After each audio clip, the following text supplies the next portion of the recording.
Hello Capricorn, Sun, Moon, Rising, and Venus signs. Kamusta kayo?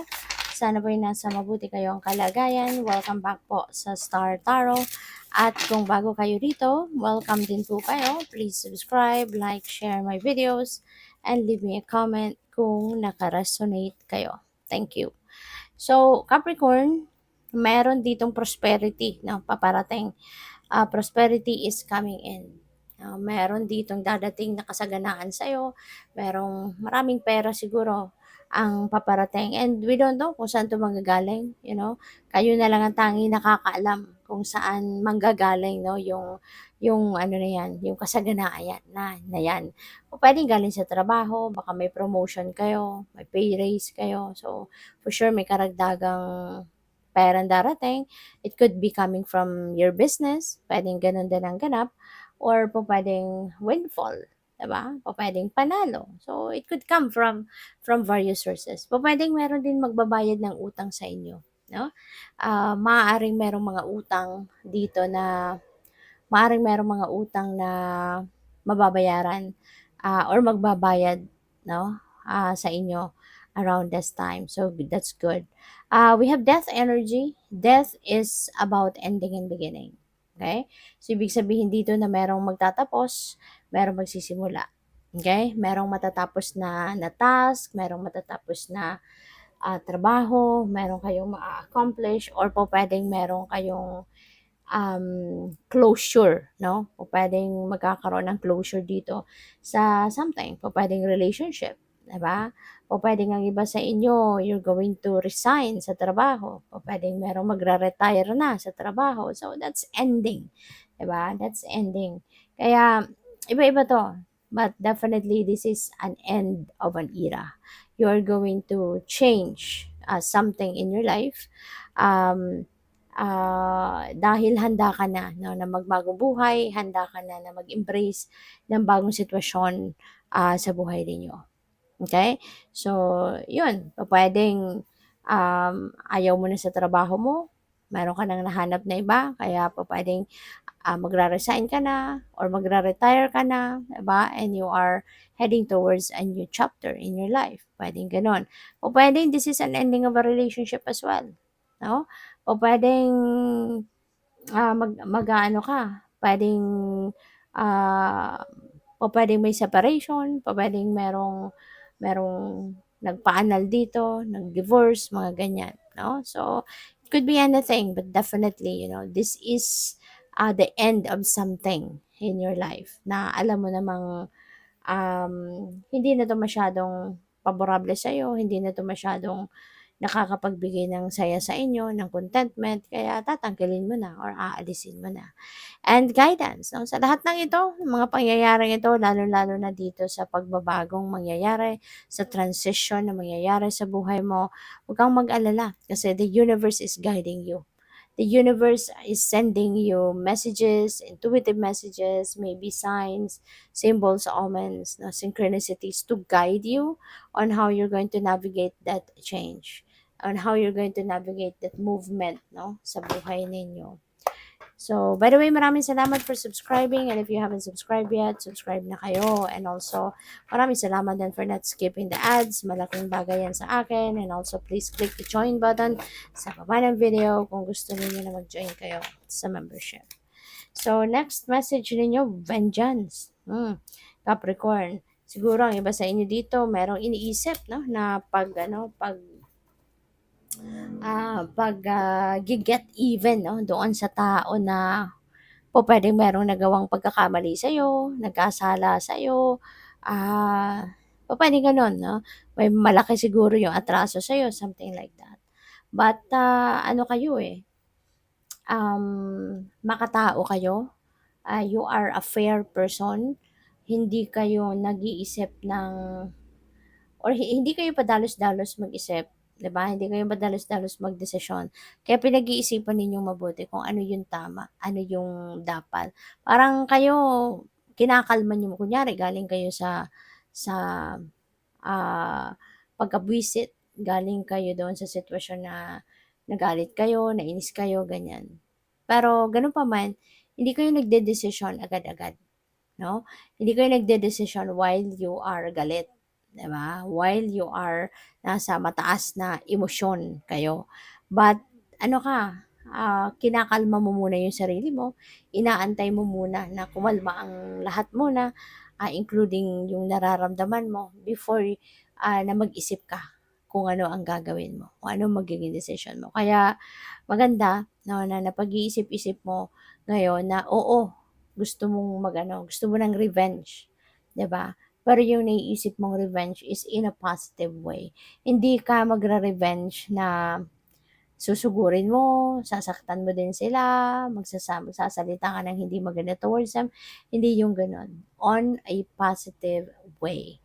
Yun ang path na gusto mong tahakin. Gusto mo ng revenge, but you are going to use yung inis mo, yung galit mo sa kanila on a positive way. No?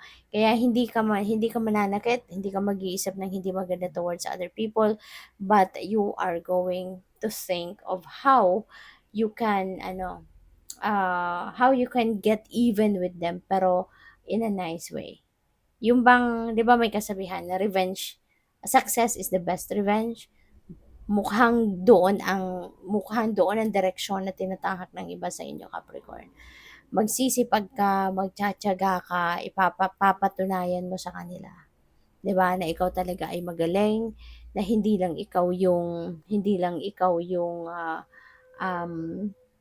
hindi ikaw yung dapat nila na inaaway, hindi ikaw yung dapat nila na tina-target, 'di ba? Because you are going to succeed on your own.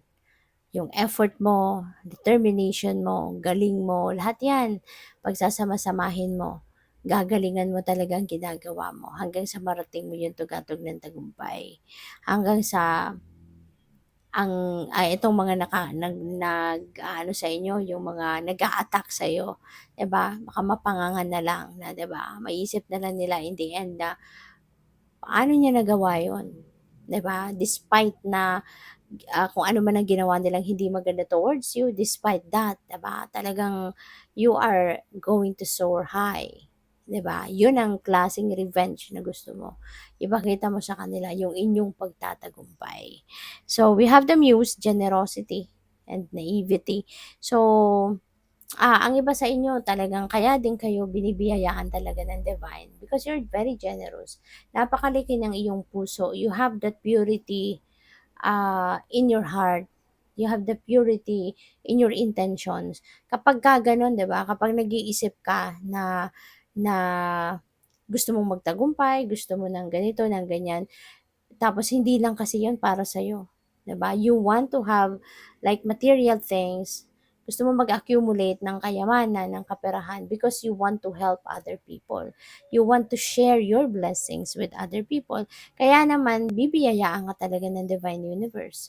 Kaya naman the universe is going to support you sa kung ano man ang gusto mong mangyari, ano man ang gusto mong marating, magtagumpay ka because yung tagumpay mo hindi mo lang yon inaalay para sa sarili mo, hindi lang yun para sa iyo, hindi lang para sa pamilya mo, kundi even to other people na hindi mo kilala because you are a very generous person.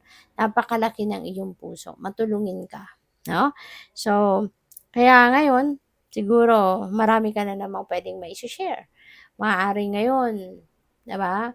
Kahit kakainin mo na lang ibibigay mo pa sa iba, gano'n ka, 'no, gano'n ka ka-generous.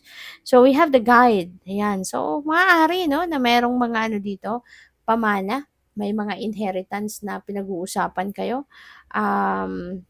Pupuwedeng dini-discuss na ng iba sa inyo dito kung anong mamanahin ng kung sino, mga papeles, 'di ba, mga dokumento, proseso about, pagse-settle ng mga inheritance, maaaring 'yun ang mga pinag-uusapan na ng iba. So, good luck po. So, tignan natin kung ano pa ang ganap.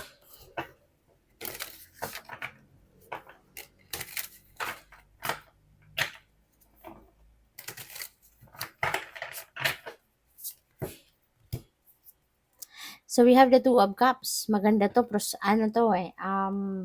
relationship na pupuwedeng mabuo dito lalong-lalo na kung kayo ay single pa. Baka magkakaroon na kayo ng jowa, baka magkaka-boyfriend or girlfriend na kayo. Or po pwedeng may manliligaw na kayo and yun, baka papasok na kayo sa yung official, no, na magiging kayo na. So, po pwedeng ganon ang ganap dito for some of you. This could also be collaboration, no? Collaboration in a project. Po pwede meron ditong partnership sa trabaho, yung ganon, or proyekto. So, we have 9 of Wands. Ayan. So, parang may hawak na ano siya, na wand. And meron siyang mga wands na katayo sa tabi niya. So, parang pinoprotektahan niya dito sarili niya or something. You know, meron siyang pinoprotektahan. So, maaaring ganun din kayo, Capricorn. Maaaring you're also protecting something. Pwedeng related yan dito sa vengeance. No? Kaya siguro kayo may ganitong protection message. Kasi pwede nga na meron ditong mga nambubuli sa'yo, pwedeng merong mga nagtatraidor sa'yo, may mga nag-iisip ng hindi maganda, ganun. No? Kaya maaaring nararamdaman mo yan, alam mo yan, no? Within yourself na you really need to protect yourself, you need to protect your position sa trabaho siguro, or you need to protect your valuables. You know? So kahit ano man ang mahalaga sa'yo, maganda nga yan na protektahan mo talaga. Make sure na minomonitor ninyo, make sure na tinitignan-tignan ninyo, binibisi-bisita ninyo. Okay? So, what else? We have the King of Wands. Alam mo kaya siguro kayo merong mga nakakaaway or maaring merong mga hindi natutuwa sa'yo. Kasi maaring very successful ka, Capricorn. Maybe at this point, baka na-promote ka into a leadership role, baka manager ka na, supervisor ka na, consultant ka na, no? Maaring umangat, no, yung inyong posisyon. Nandoon ka na sa posisyon na maaring talagang ikaw ay respetado na, maraming tao yung mga tumitingala sa'yo, nare-recognize yung galing mo, nare-recognize ka, yung gano'n. Kaya siguro, no, may mga taong naiinggit sa'yo. So, pwede rin, no, na yung posisyon mo na to, hindi mo naman yan inagaw sa kung kanino man, diba? Binigay din yan sa'yo. So, ibig sabihin, deserve mo yan. Diba? May potential ka to be a good leader, kaya yan ang binigay sa'yo. Kaya, yeah, pwede rin na yan din ang pinakailangan mong protektahan. No? Yung position na yan. So, good luck. Thank you for watching. Love and light. Namaste.